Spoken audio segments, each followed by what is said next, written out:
Alright, so this poem is called After the 10th Missed Call. I'm not going to waste any time, so let's just get into it.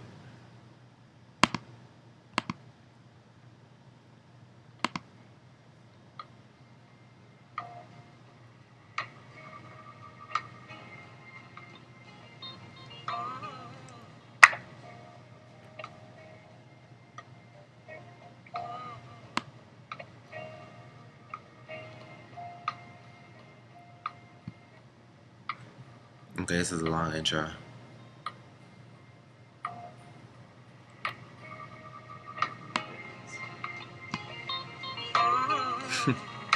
Alright, so it's building. Here we go.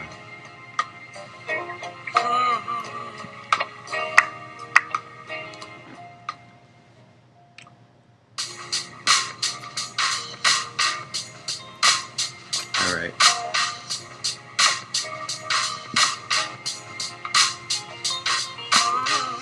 After the 10th missed call, around the 9th text on the 8th day, 7 thoughts ran across my mind all at once by 6 a.m.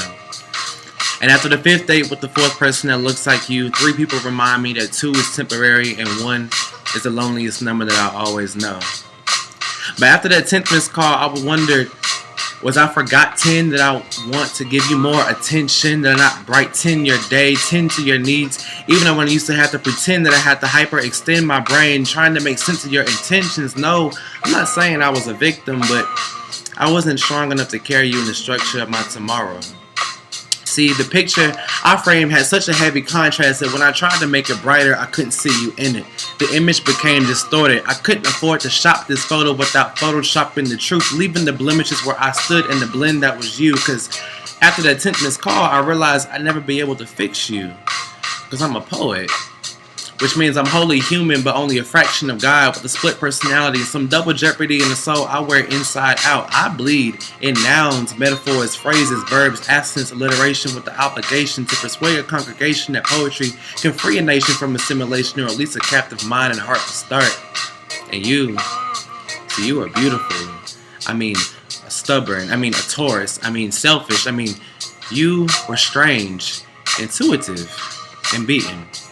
Something not everybody knows how to love. Something even my poetry couldn't describe. Poetry, I mean poet she, she said by the 10th missed call and by the 10th line of this poem that the 1 is the loneliest number that I will always know. And after the 5th date with the 4th one that looks like you for the 3rd time this month, I stopped at second base and begin to wonder, am I becoming just a little nostalgic? By the 10th missed call, I'm starting to believe that that maybe we were something worth saving. And I know that you've heard this before, and that your patience has run thin, and these love poems are getting boring. Had me literally saying your name in other people's beds, you see, in a sick, twisted kind of way that's like love to me. And it was all hypothesis and semen, so I ruined the ambiance with honesty. But I didn't have to think when I was with them. If that's any consolation, service conversation to the blind observation that hands feel like hands in the middle of the dark. But their voices don't sound like yours, no matter how many lights you turn off.